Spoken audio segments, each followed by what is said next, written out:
Good morning, good morning, good morning. It is Inside the Game. It is Thursday, May the 8th, and it is a great time to be a soccer fan in this country. Jonathan Turner alongside John Natali. Nathan Wangler is on assignment somewhere else. But we're happy to have you along wherever you're watching near and far. And it is Thursday. It means for us here at the National Soccer Network, we're just getting warmed up, right? That's what that means. Usually Monday, Tuesday, Wednesday are if this was like the Bible in Genesis, like day one, boom, and then the seventh day they rested. Sure. For us, it'd be like the 10th day we rested. Here at the National Soccer Network, because it's like we are balls to the wall all the time. Duly noted in the Bible. Yeah. And on the seventh day, it was balls to the wall for the National Soccer Network. Anyways, good morning, Peter. Happy Thirsty Thursday, everybody. Natalie, no tie. Well, no tie. No collar. But I'm representing the blackout jersey, the new Indy 11 blackout jersey. There we go. Is Coffee Firm hopping in on this fine Thursday morning. And good morning, Coffee Firm. So I got to say this. We have talked sometimes at length, and I think it's important that from my position that I do everything I can to explain the pain that is associated with growing, right? There is a pain. And obviously, if you are a human being, you would understand that because as a child, going through the growing stages, there was certainly pain that would go along with that. And we are experiencing those pains, in real time. And unfortunately for us, those growing pains come out in a live environment. Right. We talked about it, like I said, at length on this platform. And I think it's important that people hear from me as, the founder and the president of this organization, that I am acutely aware, of the issue that we experienced last night. I am acutely aware of the situations and the things that come up during our broadcasts, right? And I think it's important to know too, John, and obviously you're newer to the organization, but you're not new to broadcasting, is that I think the average semi-professional soccer fan is so used to watching high-level broadcasts of the NFL, the NBA, the Major League Baseball, MLS, college sports, and I don't think that they correlate like that experience to the one that we're trying to provide on a Wednesday night in Grand Rapids, Michigan. And I think it's important, before we dive into the U.S. Open Cup here this morning, to explain something. I'm going to use Detroit City FC, for example. I'm sure Indy 11 is in the same boat.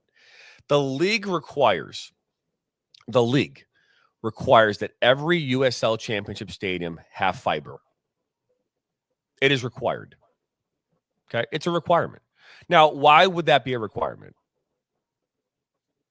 I'm going to ask you, John, why would that be a requirement? Connectivity for broadcast. Connectivity. Not just for broadcast. Well, I mean, just overall. On some level, part probably of it. Probably communications is probably part of that process too. Yes. But there's a reason why, right?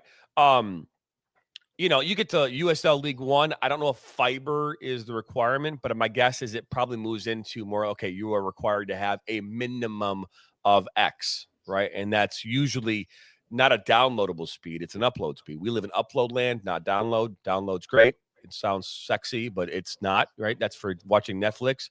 But if you want to push something up to the world, you have to have upload speed. And so,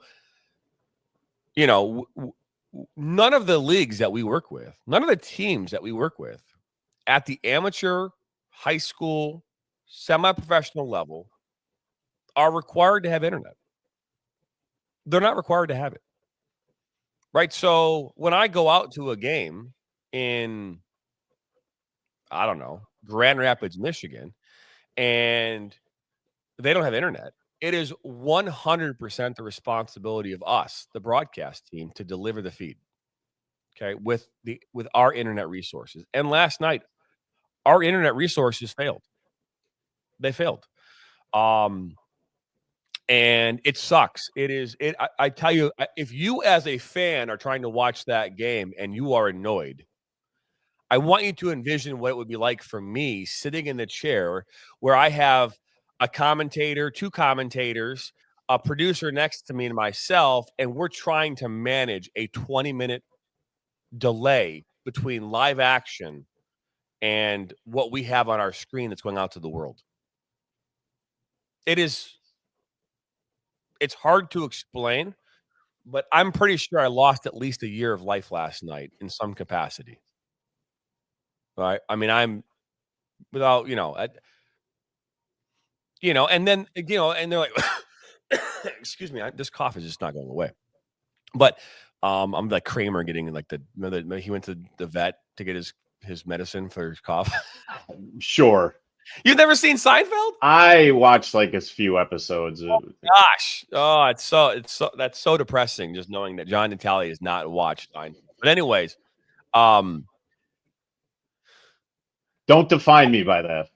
I know, that's fine. I'm not gonna. In environments like Atwood Stadium in Flint, or we'll be out at Romeo for the Union FC Macomb game. They have full-fledged internet in their press box. And while it might not be the greatest at either location, we can manage it with that, right? I say this how to everybody. I remember the first day because someone asked me last night, "How'd you get into this?" And I said, "I fell into it. It kind of fell into my lap." And I remember my first conversation back in May of 2022. I remember very vividly having a conversation with this person who had asked me to come out to do a game. And he goes, John, can you do this? And I said, I have all the equipment to do this. I said, but the one unknown is internet. It's internet. That's the unknown. I mean, I can bring my camera, I can bring my microphones and all this stuff. But the one thing that I don't know is internet. You're relying on what? A Wi-Fi hotspot. You're relying on a cell phone. Like what is going to make this thing work? And so that was 3 years ago. That problem has still not been solved. It has still not been solved. And it's, for me, it is our single greatest challenge. It's nothing. It's our single greatest challenge is internet. It's internet. And when it's good, it's great. But when it's bad, it is terrible. And so first off, I want to apologize for the fact that we were not able to deliver a high level. Now, granted, the stream as a whole, if you were to watch it, I mean, yes, it's buffering and that's not good. But I mean, commentary, production value, all those things still great. But the feed was shit, and I apologize for that. And I got to eat that crow. And take accountability for that. That's on me. My job as this sitting in this chair is to deliver high quality streams every time. And I didn't do that last night. We did not do that. And Midwest United fans, I'm sure, disappointed. I'm sure Union FC Macomb fans disappointed. And all I can tell you is we have figured out a solution to Grand Rapids, and we will solve that problem moving forward. It just, unfortunately, it did not happen last night. And for that, I'm sorry. So that's a great trait that you're willing to man up to that. And I think, Jonathan, in the position that we're in, and I don't know the behind the scenes stuff, doing the stuff remotely that I do for NSN. I don't know what is going on in the studio as far as just to set up everything like that. One thing you mentioned the growing pains. One thing that I have noticed is that I've pretty much worked with a different producer every time because you're bringing in new people that are familiar with the producing side, just not in this environment. So they got to be trained, they got to be taught. They have to do an onboarding process, and I've dealt with a lot of young producers who I love their energy, I love their enthusiasm, I love the fact they want to get into it, but it's their first time doing it. So as a play-by-play guy, you have to prepare for that. You have to say, okay, it's not going to run. I mean, JT, you and I have done a few games and it runs very, very smoothly. I know it's going to pop up. I know that you're talking to the camera person. I just know it and I feel comfortable doing it. When it's a new person, I don't get scared. I just have to be more on my toes to make sure, okay, this is probably what's going to happen. It's not going to be as in depth. There's going to be some hiccups. We have to deal with that. And same with the camera people. I mean, you're trying to harness talent on cameras all across the nation. And how do you find that? It's random. You can see a person's work, but the equipment's different. They've really never done this platform before, so it's difficult for them too. And I think that was a big issue. What happened to you last night was just the unknown of who you were working with because you've never met them face to face. The equipment, there was a miscommunication with equipment, and it didn't turn out the way it did. And I want to go back to your first point where people have become inundated with broadcasts like the NFL, Major League Baseball, NBA, NHL, MLS.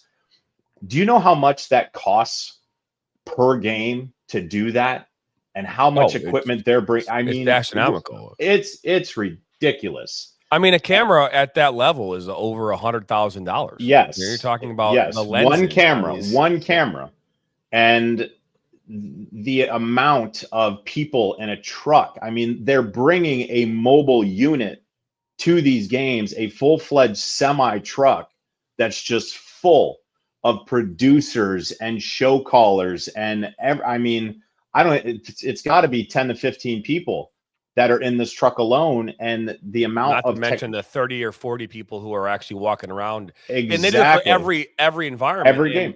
It's spot on, and you're talking hundreds of thousands of dollars to produce a show. Each show. Each show, and obviously every, baseball is different than the NFL, right? Think about this: NFL's got 17 games, but each team has 8 home games, Yep. maybe 7 home games, depending on how that works out. So you're talking about, and then obviously, and and also this is important too, is that for every broadcast that's on like Fox or whatever, there's also an in-house broadcast, so in-house team, and that in-house team is managing a very similar workflow, but for the scoreboards and for the environment inside the stadium. So that's a whole nother component that's not even counted in this mess. It is what we are doing is in comparison is the exact same thing.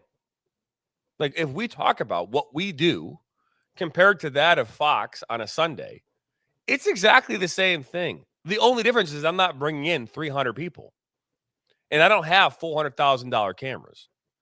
Like that's the biggest difference. But we do what the NFL does every Sunday, but like 12 times a day and 300 days a year.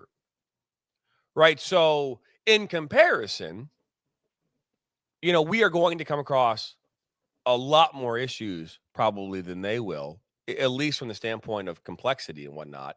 And on the flip side of this is that our success rates really high, probably just as high as it is in the NFL or in a lot of major league sports. But it's noticeable, And to be fair, if you ever watch a broadcast, because me and you watch broadcasts all the time, not just ours, but ones out there in the real world, the professional ones, and you can tell when someone screws up. You can tell. You're like, oh, that person, the guy switching the cameras did not, that they pulled away too fast or whatever. You can tell. It happens all the time. But again, it's not about excuses. Okay, a long time ago, I learned that for every problem, there's a solution. And we could focus. We could focus on the problem, or we could focus on the solution. The problem last night is what it is. Our camera operator was not prepared to handle what we were expecting them to handle. This person is going to be very valuable to us. So they did not have the right tools last night. I will make sure they have the tools moving forward. Will not be a problem. We will solve the problem. Problem is solved. Okay. And sometimes it takes a game to realize that. And to be fair, there are certain areas of this country. I don't care how good or what service you might have. Internet's not good there. I experience it all the time. Right. And we use something called bonded technology. So it's bonding multiple network carriers together, because we know that there are certain parts of Michigan and Indiana and other parts of the country where it is a predominantly Verizon area. It is predominantly a T-Mobile area, predominantly, AT&T area. And so if you go in there with a T-Mobile hotspot, it ain't going to work. If it does, it's going to be really bad, So we have to, by having bonded technology, it works with all the carriers. Peter's hopping in saying, internet is the intangible at every location. It is not the constant. It is the inconsistent, is what I would say. He also says, and there's redundancy issues, right? And then he's saying Starlink. Now, Starlink is definitely an option, but Starlink is extremely expensive. And it's hard to get the tech. The tech is the tech, right? And so in our world, in a mobile environment where I'm not like, okay, so if you think about the truck that rolls up to the NFL at Ford Field on a Sunday, well, they actually roll up more like on a Thursday, right? But they roll up. Their truck has everything inside of it. Okay, it's strapped in, it's locked, it's loaded, it's good. And what they're doing is they're pulling out cabling that connects into the facility. Now, I want to imagine this, okay? Truck pulls in, to a wall, and at that wall is a bunch of opening, and they just start putting all their cords and plug it in at that point. They have made it extremely easy for said truck to plug into the network. There's no firewall nightmare. It's already pre-programmed. Ports have been created. And camera operators, when they go up to their perch to go lock their camera up and get it set up, all the cabling is already in the ground. So all they're doing is just setting their camera up, plugging it in. Now, you start getting to like your mobile cameras and people on the field, that is a different scenario. They have to run cabling for that. That's why you have utility people. That's their job, is to run cabling and do all that stuff. I'm making it sound easier than it really is, but you get the idea, right? But what you keep explaining, what you keep explaining though, is how many different aspects of it. It's all easy, but every time there's a new body to pay in order for that person who's doing that. Like you're mentioning cable runners, you're mentioning camera operators, you're mentioning those techs who plug everything in. I mean, it's employee after employee after employee, and that's another skyrocket of cost. Yeah, cameramen make a ton of money in professional. Yeah, I mean, if I wanted, to be fair, I could go to any team in the country and be like, hey, it's going to cost you $10,000 to do what we do, right? And they wouldn't pay me because they don't have $10,000 a game to do it. Right. I mean, I could be that, there are plenty of companies out there that bring out 3 cameras and 12 bodies. They're out there. But what, no one can afford it. I mean, I have these conversations every single day. These teams as a collective do not have the budgets to pay for our services. So what do? Well, you find solutions so that you can still get the game going. And so I'm in the solution solving business as much as I am in the streaming business. You know what I mean? So it's like, and again, understanding the complexity of the situation, it's not an excuse. You're walking into an environment you haven't been in before in some cases. And in that case, you have no idea what you're walking into. And to be fair, I would love to test out every facility 14 days before a broadcast and make sure it's checked off on the box that it's great, right? But nobody's got time for that. The team doesn't have time for that. They don't have personnel behind it. I can't fly somebody to Arkansas to test at a field in nowhere, USA. I can't do that. So here's what you're going to get. You're going to get a game sometimes, especially game 1, where it's going to be maybe a little sketchy. But by game 2, we're good. And game by 3, we're great. And by game 4, we're excellent. And game 5, we're doing things we haven't done before. That's what I can promise you. And again, you have someone who's sitting in this chair who's not afraid to say, we fucked up. Fucked up. Not afraid to say it. But it's, you can either love it, you can hate it, you can say whatever. I mean, someone last night said it was sad. I go, I don't know if the word sad is the word to explain it. I think annoying is more like it. I mean, because here you are, you're watching the game and it goes, little spinny circle. And then 5 more seconds, spinny circle. Then 30 seconds. It's great. 30 seconds, spinny circle. Then a minute, spinny circle. Then 2 minutes later, spinny circle. 5 seconds, spinny circle. It was just awful. It's awful. And if you think it's annoying for you at home, it's triply annoying for us here in the studio, because we know what you want to watch. We know that you want to watch a clean game, whatever. Even if it's not the best feed, but at least it's not doing what it did last night, we can deal with that. But yeah, it was rough. Last night was rough. And good morning, Michael. For every camera, there are most likely 20 people supporting the unit. Yeah, I don't know if it's 20. I mean, again, there are people that are, their whole job in these environments is to be in charge of, they call them utilities. Their job is to run cables. Their job is to support the camera crew, support the talent, support production. That's their job. And for like the whole day, there's usually a setup day, right? So if a game is on a Saturday, if Friday is the setup day, the game's on Sunday, it's on Saturday. And your call time is like 8 o'clock in the morning, and you go for like 14 hours on that day. And then you go home. And then the next day you come back, same thing. Your call time is 8 o'clock in the morning, and you are there until midnight, because after everything is said and done, you got to tear everything down, and then you got to get out of there, right? So you're there all day long for 2 straight days. And again, the resources that they have, and to be fair, we were just talking about this last night at dinner after our game, is that, I think in today's world, the camera operator used to be about, and I'm not saying that it still isn't the case, but at the professional levels, it used to be, really, really, really good camera operator, really, really good. And, that was how you would go that's how the hierarchy work would be, based on how really good the camera operator was. Now, it's not so much about how great you are. It's about loyalty and about showing up. Right? Because now in today's world, if you show up on time, you don't complain, and you say yes, you are going to rise the ranks in a lot of these organizations, because camera operators, especially the really good high quality ones, well, they're out working the high quality jobs. The NFL is going to pay the top dollar for those camera operators, right? But the Detroit Tigers, your crews are changing in that environment. FanDuel is changing, right? Detroit Pistons, it's changing. It's not the same camera people. They're also retiring and moving on, and they're no longer in the business. They're trying to find new camera operators to come run up and do all this.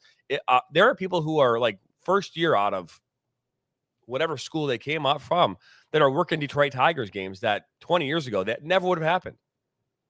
Never would have happened. So, and it's because they show up, they say yes. They do their job. They do it adequately enough, but they might not be the best, but they're there. And a warm body in a lot of cases is way better than the one that doesn't show up, right? So, best thing you can do is to learn from your mistakes. That's all. If you don't, you will be left in the dust. Well, thank you. No dust here. But yeah, no, it's right on. I mean, it's the truth. JT, one thing I want to throw in here about when we look at MLS games or the production we're going to see on these World Cup games that are coming up next year. I see it with USL Championship with Indy 11 and all those teams, is that with the amount of equipment that they have and the manpower, and you mentioned the word resources, I think that's a huge thing.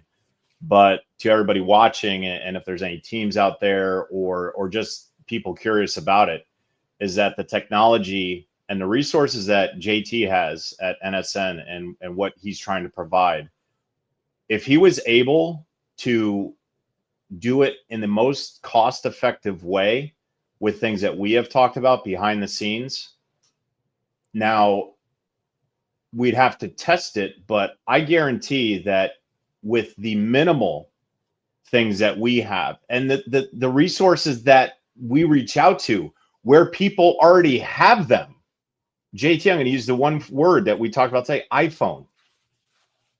If we utilize the best solutions that NSN has, would it be on par? I'm probably reaching here, but I say, yeah. I know there's ways. There's computer programs that you can use, production programs that go along with equipment that a lot of people already have. A lot of these movies that you're seeing, JT, you're talking about movies earlier, that you see, documentaries, everything like that, they're made from phones alone. When was the last time Verizon, AT&T, T-Mobile ever advertised the fact that you can call somebody? It's pictures, it's video quality, it's all that kind of stuff. And we have that ability. And it's not us, it's them, it's you who already have it. We just got to tell you how to use it.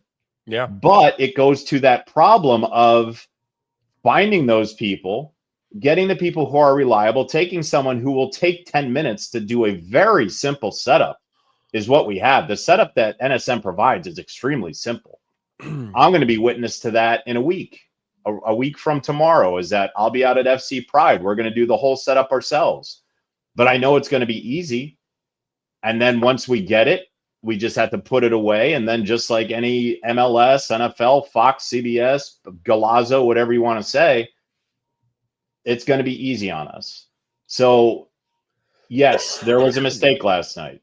I didn't see it, but I heard about it. And, that shows the dedication to my boss to the left of me on the screen, is that I was on the horn with him just after 7:00. And we were talking about it, and you could hear it. And for the past 20 minutes, you can hear it in him.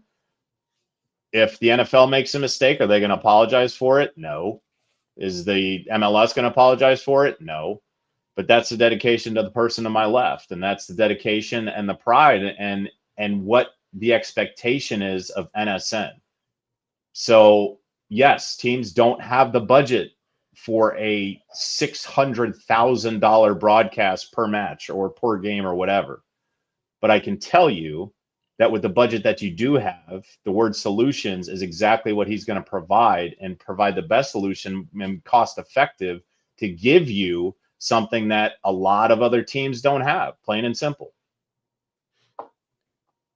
Yeah, I think that, and first off, John, I appreciate that. And Michael chiming in saying sports broadcasting is booming, growing pains are expected. Yeah, I mean, we experience them. I mean, and again, I just go back to it. I mean, we with the over 2,000 broadcasts that we've produced in 3 years, I can tell you that there has never been a broadcast that I could look at in all those 2,000 where there wasn't a moment of panic. Okay. And I can tell you right now that every broadcast on earth, there's a moment of panic. They're all of them. I mean, it could be the graphics system crashes right before the broadcast. I mean, it could be microphones not working. It could be a lot of different things. But every broadcast on earth, I don't care what it is, there is a moment of panic. And sometimes you might experience it as a talent, from, looking at production. It could be a number of things, but I can tell you right now, every broadcast I've ever been a part of, whether that be ones that we produce here for, in our environment, or if I'm producing it or part of another environment, there's always a moment of panic. And sometimes it's a small moment of panic, doesn't mean anything, but there's moments. And so it's not like, because again, if you think about this, we are putting on a theatrical play every night. It's a theatrical thing, right? Where we're timing, everything has to be right, and everything has to, work. The internet, the feed, the graphics, the people. There's so many moving parts into a broadcast, right? I mean, if I think about it, just like from the standpoint of like this broadcast that we're on right now, right? John has to be in his environment with a camera that works, with internet that's reliable. Same thing on my end. I have to have that. That has to happen. The microphone audio has to work in the computer, right? It has to work with our streaming platforms that go out to the world. So all of you could be watching it right now. All those things have to work. If one of those systems crashes, just like Huntington Bank app yesterday did not work for me. It was off all day long. I could not check my balances. And for me, I check my balances like 100 times a day. I'm not sure why I do that, but I do. But like it didn't work yesterday. So imagine shit just crashes. What do you do? And that we deal with that every single time we go on the air. And so, it's just putting things in perspective. I know that there is nothing greater on this earth to a lot of people to when they want to watch their team and root for them, the level of impact that it can have on them if they can't watch the team that they love. I don't take that lightly. We do not take that lightly. And so when things do happen, we will address them, find solutions to them, and move on. And that's why we do it. And again, I say this a lot, but this is not for the faint of heart, and it's not for, if everyone could do it, they would. But it's not how it works. And so with that being said, I do want to get in the U.S. Open Cup discussion this morning. U.S. Open Cup, again, round of 32 continued yesterday. And again, it's USL championship teams facing off against MLS sides. And as we expected in day 2 of the U.S. Open Cup, we got much of the same as in day 1 on Tuesday night, right? Where, again, if we look at the results here from yesterday, it was one all MLS.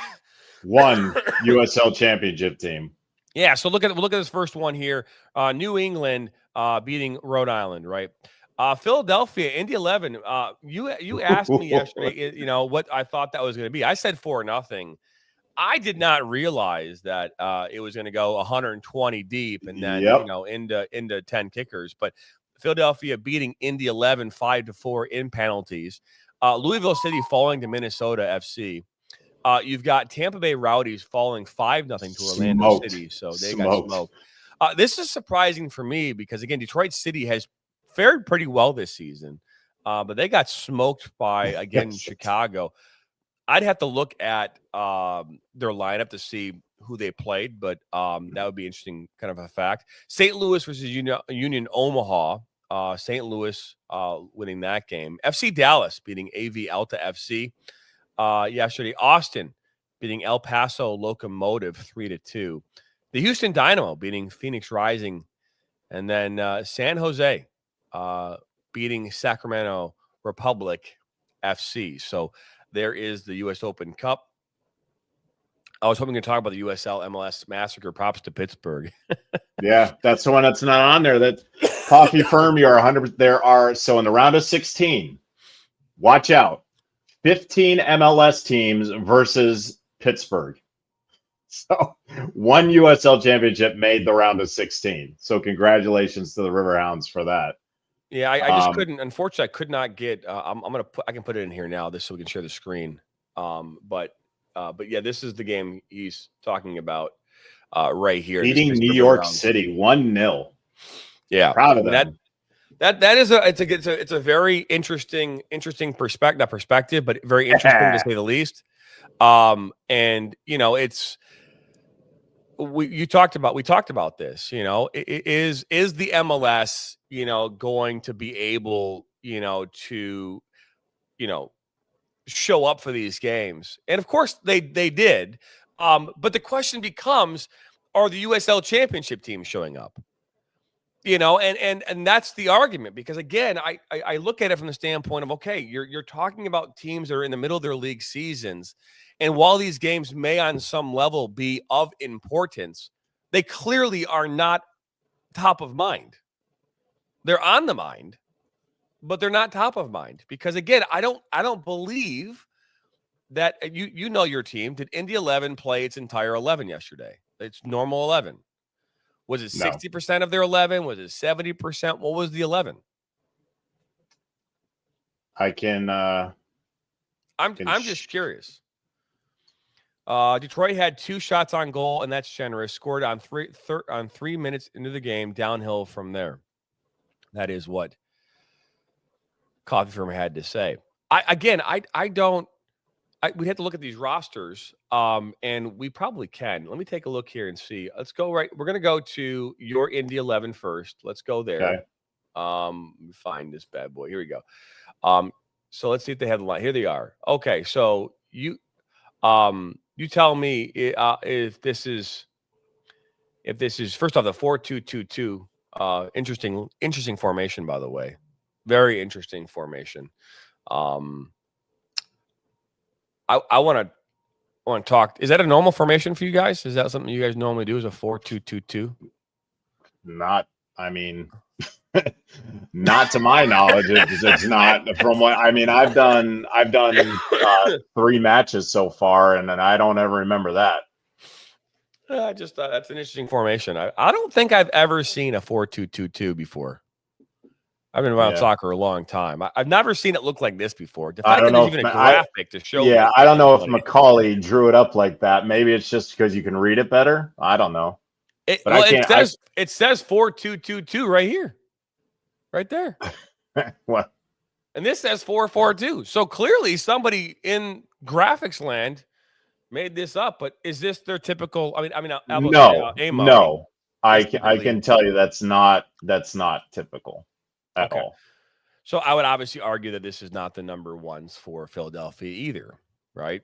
So backups versus backups. Go back here to our full match schedule.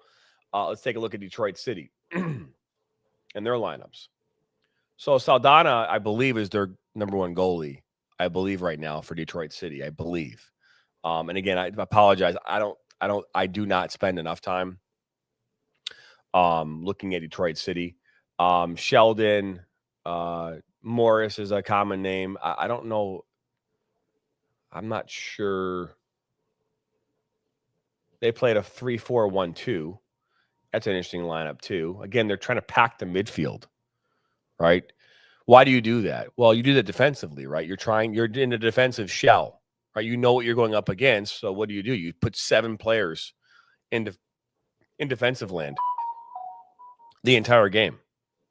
So you have 3-4-1-2. But again, I'm curious if this is their typical lineup. But this is April the 16th. This is not the right game. Hang on here. Why did you do that? Now that I'm looking,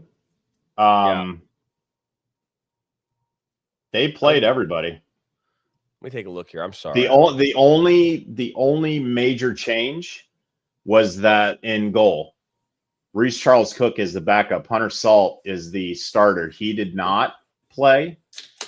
But as I look at the lineup, Aiden Stanley, James Musa, Ben Ofemu, Hayden White, Aiden Quinn, James Murphy, Bruno Rendon, Jack Blake, Malik Foster, Elvis Amo.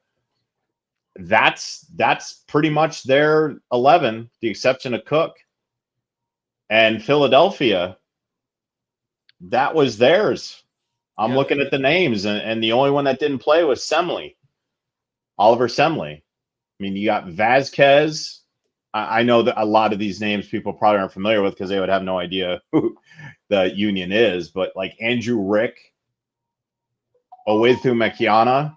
I mean, that's their guys. But here, this is unbelievable. So you know how many, you know what the shot differential was in this match, JT? Let's take a look. Here we'll go here. Put it on the screen. Round of 16. Here we go. What? Why did it do that? I don't know. That was weird. All right. So yesterday, that was weird. Okay, here we go. So 33-12. I mean, and then shots on goal 11-4. That to me, how does it even get to look at the possession? 67-33. Pass accuracy 79%. Well, here's the problem: 33 shots, but 11 on target. No, I know, but I mean that means that they were just ripping it as much as they could. 18, And the lack of offense that in the 11, they got one. I think it was in the when did they get their goal? What minute was it? Because it was Elvis Amo who scored. I don't know. 48th minute. And but Philadelphia scored in like the 6th minute, didn't they? Yeah, Bedoya. Yeah. So, just like soccer, I mean, there was a mistake. Philadelphia had that game. I mean, they were in complete control based on the numbers, but there was a mistake, and that's how Amo got his goal. And then, however they managed to keep that offensive threat away from the cage for Cook is, I don't know how to explain it. I don't know, but that is kind of what we were talking about. That is the team. That's Philadelphia versus Indy 11. That wasn't the B squad. It wasn't, the guys who were up in the academy who were getting some playing time. That was 11v11 pretty much, with the exception of Hunter Salt for the 11. So I give them credit. I give them a lot of credit. They came off a draw with Detroit FC before this match on last Saturday, and they played better than they did clearly against Detroit FC against Philadelphia. And Detroit FC did not play nearly as well against Chicago as they did Indy 11.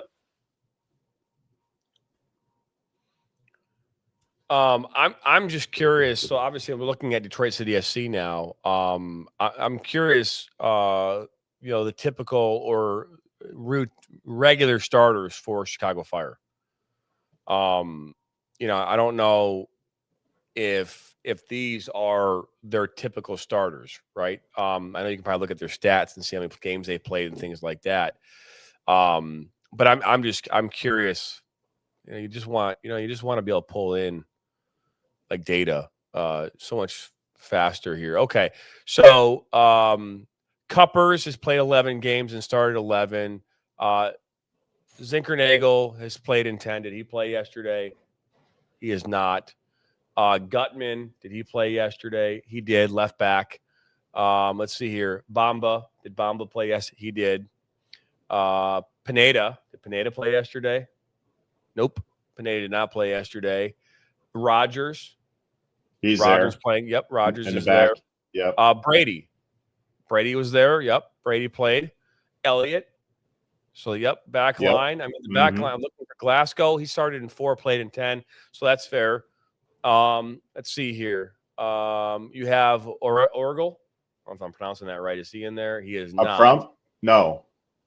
Who's up front? Who is the striker? We got Cuppers, Haley Celeste, and Bamba. Bamba did start. Yes. And did play. So yeah, I mean, it's pretty decent. It's pretty decent. He played in 154 minutes going into this game, so he played in that one. Culpers, I'm looking for Culpers on this roster someplace. He's up top here. Yeah, he played in 11 games, so I mean, he started and everything. So 2 out of the 3 were regular starters. Yeah, for Chicago. I mean, this roster for the Detroit City looks pretty damn close to their normal roster. I mean, that's Rutz, Williams, Chapman, Williams. I mean, Stephen Carroll. I mean, that looks pretty. Is there keeper the starter for Detroit? I believe so. I mean, it used to be Steinwasser, and he retired. I'm gonna look at their stats too. Obviously, this is where I have to do a better job of knowing all these things, because that would be very helpful. Let's see if they even have statistics in here. I don't think they even have them, which kind of sucks. You go to the MLS, they got stats everywhere. Let's Let's see if there's any stats here. I don't have any stats. Oh, current stats. Here we go. Found it. Woohoo. All right. Well, did I? I did find it. Okay. Attack. They don't have any. Nope. There's no teams like player stats. What Anyways. from yesterday? No, just generally from like I was looking at I want to look at the team, the team stats for this season, see how many games players have played in and things like that, and they don't have that. Carlos Herrera and Carlos Saldana, along with Tatenda McCurva, are the goalkeepers. I think Saldana has started in a lot of games. He's had some success this season. I just don't know if he is the full-time starter or not. But either way, this is the U.S. Open Cup. I mean, I guess it's good to see that in the matchups yesterday, specifically, that they weren't afraid to play a majority of their starters, right?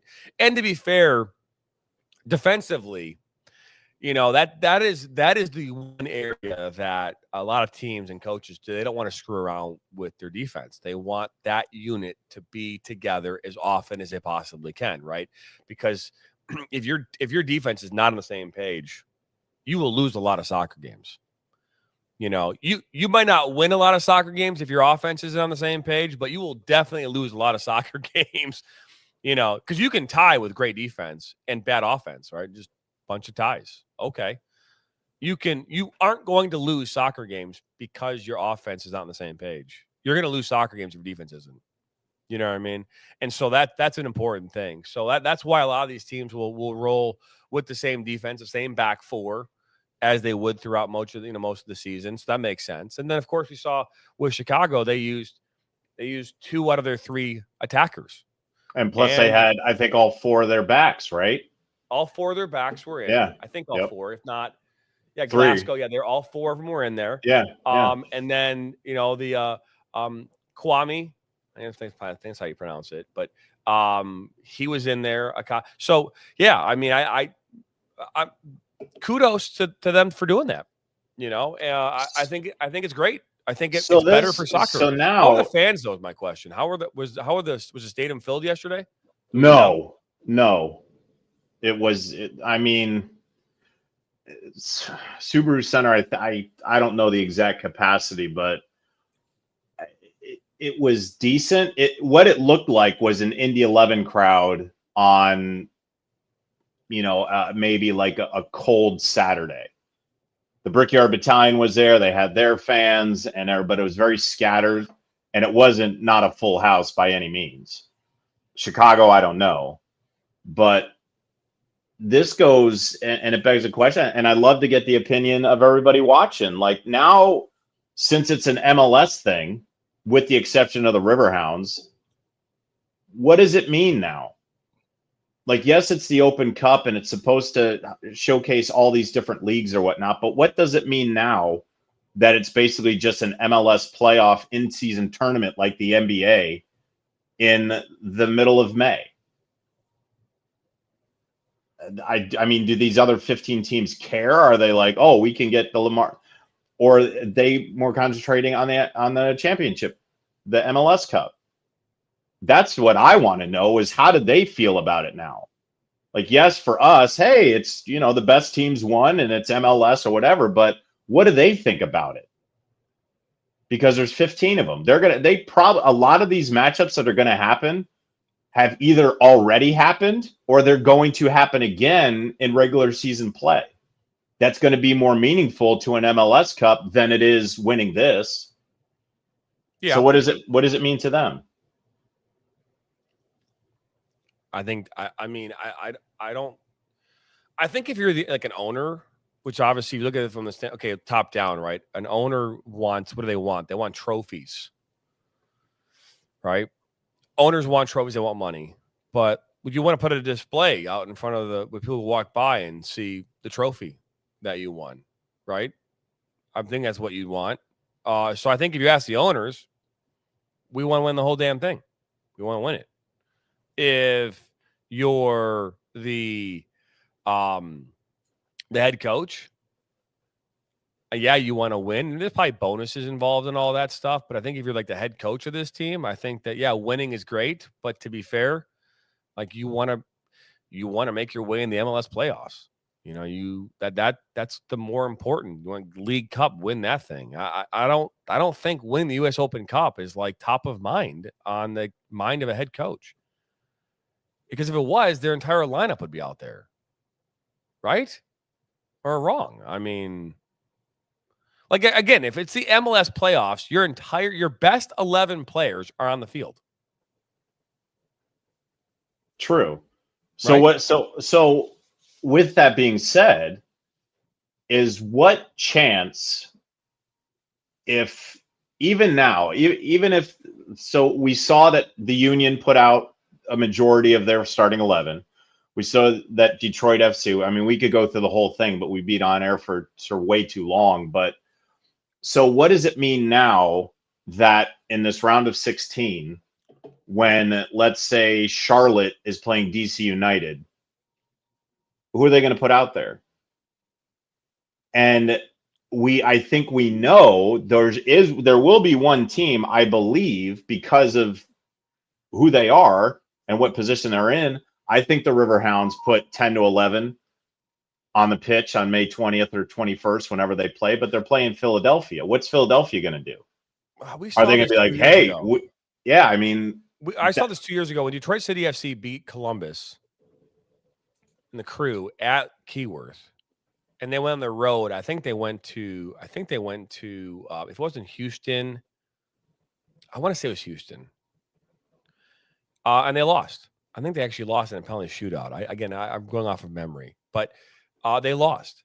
And they did not field their entire team. Backup goalkeeper Saldan at the time was backup. He played in that game. Now, every team is going to be different, but if you're fighting for a league title,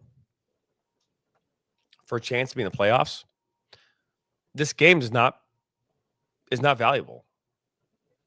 It just isn't. Because again, you don't wake up in the early going of the season and say, guys, we're really we're really looking forward to that US Open Cup game on May 16th or May 8th or whatever. We're looking forward to starting our preseason. Let's get this thing rolling. Let's go get the playoffs, go win this damn thing.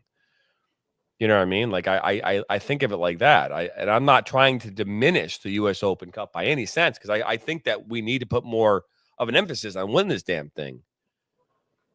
But again, what's the risk? Risk reward. Okay, great.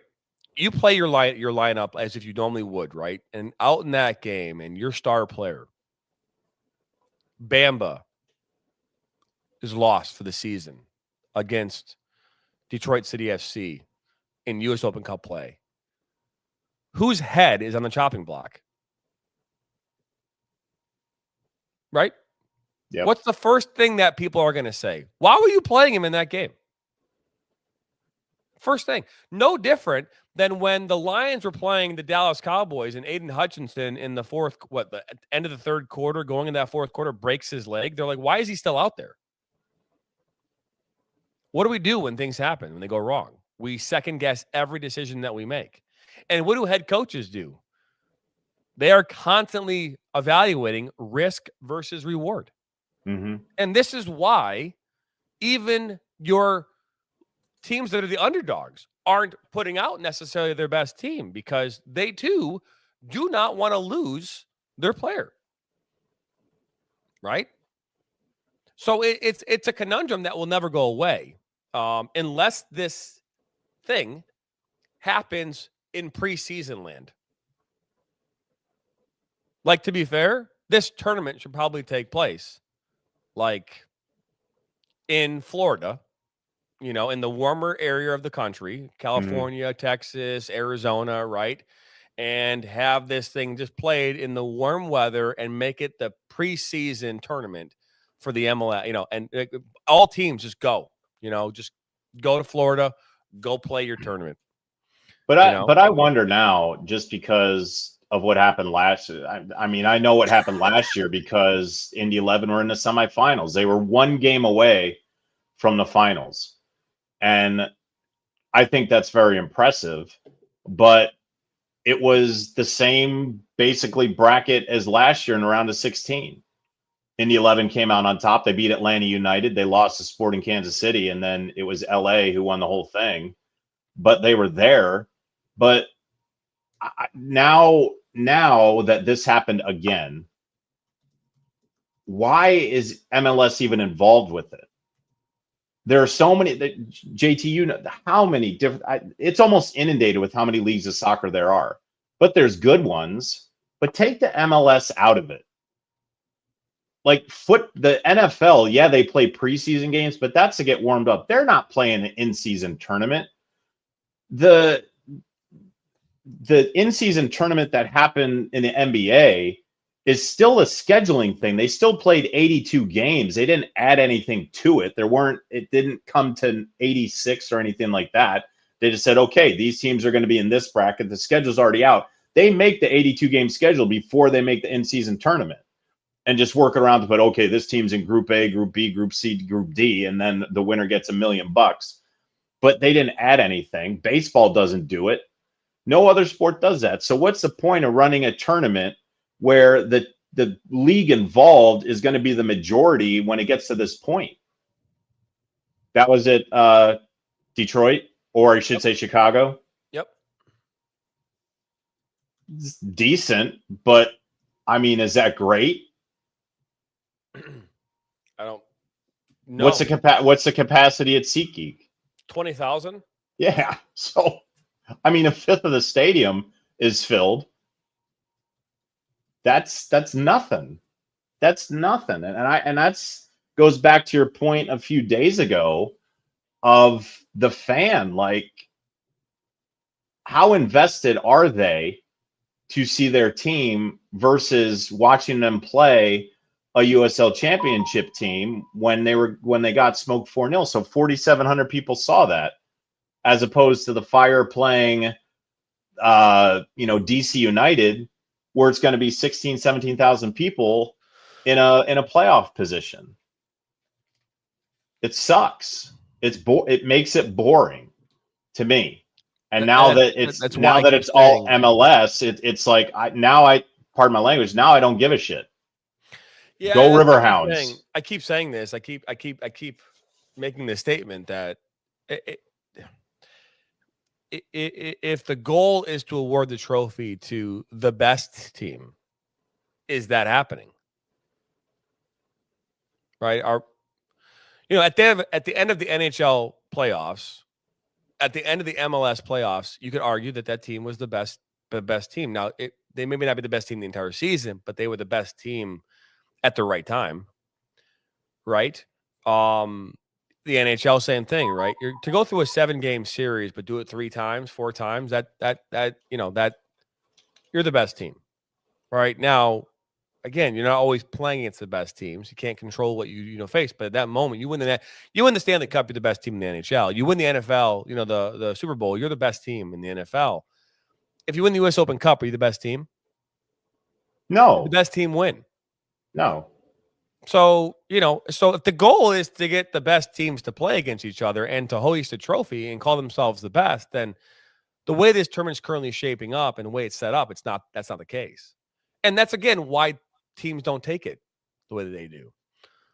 Locally, there was very little publicity about this last night's game. Nothing on radio or TV. Social media had some, but from the bloggers, not the team. Again, because they don't care.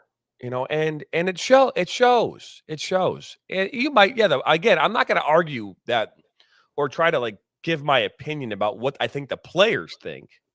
The players want to play. If you're a player, you just want to play soccer. And yeah, you don't want to get hurt and you want to give yourself the best chance to be successful. So I can understand there's some complexities to that aspect of this. But again, if you are if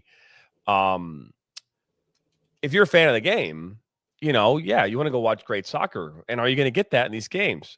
We keep talking about this. In most cases, you're not. And again, risk versus reward. That's why I really do feel like the U.S. Open Cup has to do a different thing here. And again, maybe it comes down to it where, again, you take we talked about this. Maybe the All-Star game, instead of us playing against the, Tottenham or Chelsea or whoever we play during preseason, madness with, the Premier League, maybe, you have all these amateur teams, playing against each other in the U.S. Open Cup.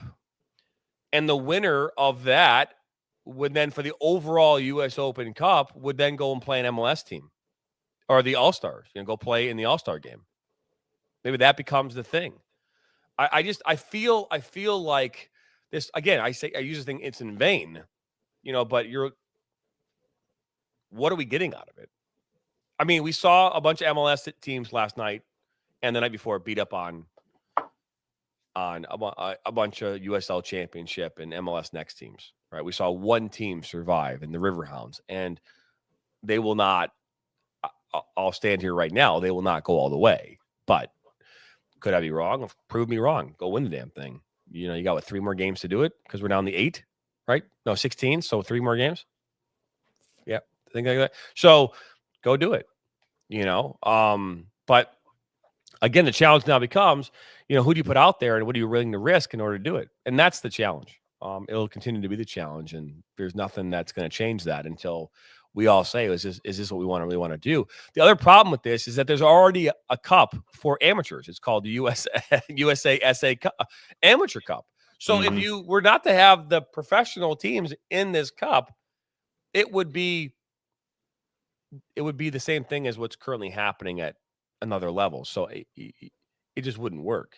What's surprising about the final 16 teams when you actually look at MLS and the standings and the past 5 MLS Cup champions and who they played, the runner up. There's only 3 teams in that round of 16, and some of them weren't even in the round of 32. Columbus wasn't in the round of 32. The Galaxy weren't in the round of 32. The Timber and Philadelphia, the Timbers, and the Red Bulls, they were all in the finals, but they didn't win. So those are the only 3 of anybody who's been in the championship game for the past 5 years that are in this thing. So you don't, not only do you not have the best players playing for these teams, you don't even have the best teams in it. Why is Columbus not in it? They've won 2 of the past 5 MLS Cups. Why aren't they in it? Because they're like, we don't want to do this. They probably have a choice, right? Yeah, I mean, obviously US Soccer and the MLS, there's some kind of an agreement that goes into all that. I don't, that's obviously way above our pay grade, but I just, as a fan of the game, and I know we talk about this across the pond, the FA Cup, same thing, right? But we if we're comparing ourselves to across the pond, that's our biggest problem. We should not be comparing ourselves to them. We can look at what they're doing and look at what teams do, but I'm sorry, but every FA Cup is still sold out. Skill level's not there. But FA Cup is still sold out. Every game is still sold out. You don't have empty stadiums.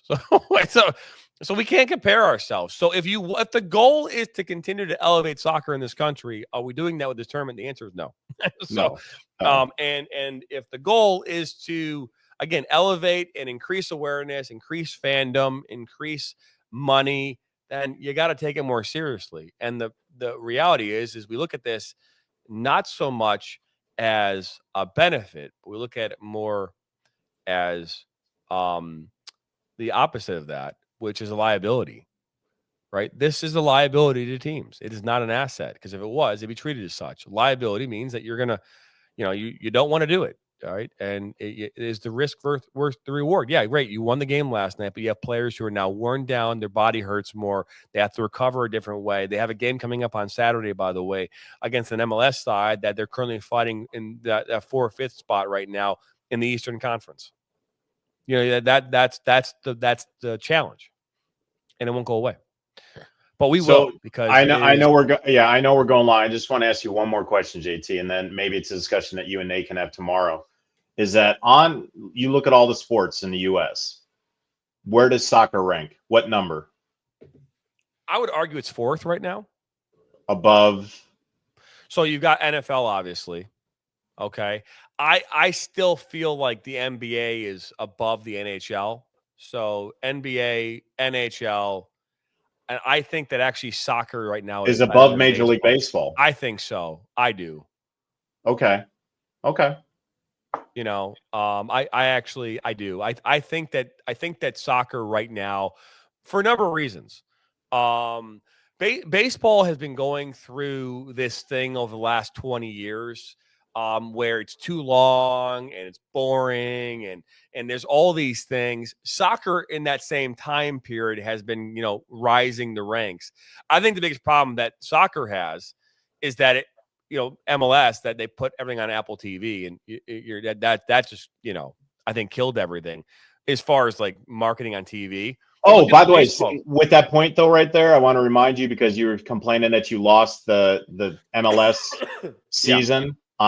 Look at your perks for Tuesday. Oh, nice. I will. Yeah, so this past Tuesday, that season is on Apple Plus. So make sure you check your T-Mobile Nice. Tuesdays. But yeah, I do think that baseball, and again, baseball stadiums typically have 40,000 people, and the MLS stadiums still have like 19 or 20, 23,000, something like that. But I look at it and say, okay, I think right now especially with World Cup, I would argue that Major League Baseball is below Okay. soccer. Okay. In my perspective. But because again, I mean, I just think it is. But yeah, and maybe the different markets. So Peter goes football, hockey, soccer, baseball. So he agrees with me. Who else agrees with me? I'm curious. Where's Actually, basketball? I would He argue forgot that basketball. soccer. I would argue that soccer is better than the NFL. Yes, I'll check myself into the Mayo Clinic this afternoon. If you want to use me as your emergency contact, please feel free. Oh my gosh. Woo! As I'm wearing my Lions. I know. There's my Nike Lions gear, but let me tell you this. MLS, NFL, eat it. Goodness gracious. What have I gotten myself into? Basketball last, no Jordan.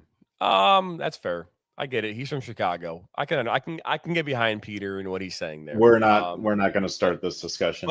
But yeah, no, I mean that would be where I would put things, and then maybe a slight seventh is rugby. But because I think like Major League Lacrosse is coming up. I think that you've got I don't know where IndyCar and NASCAR is in that whole conversation.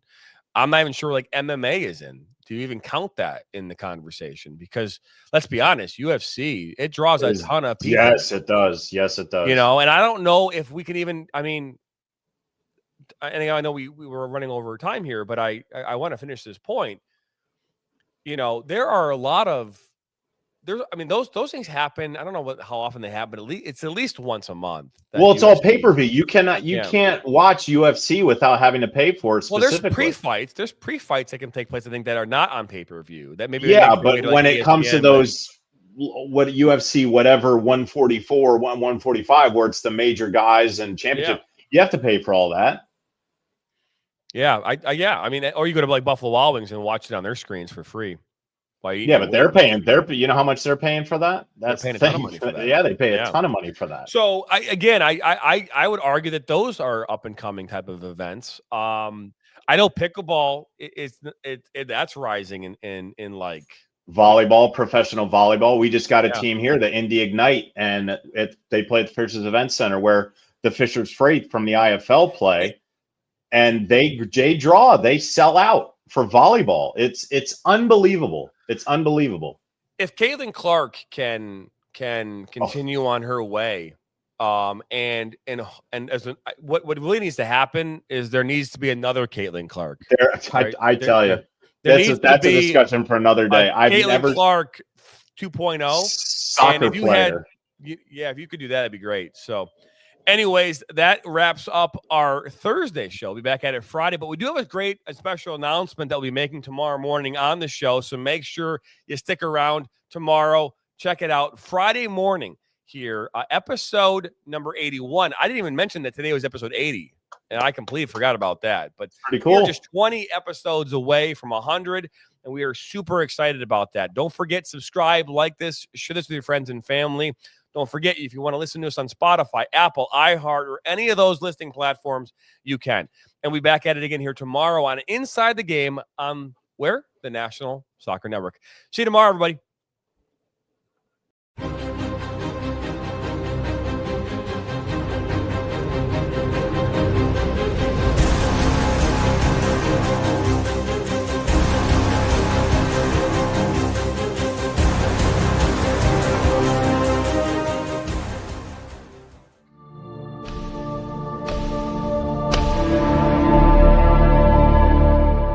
This has been a presentation of the National Soccer Network.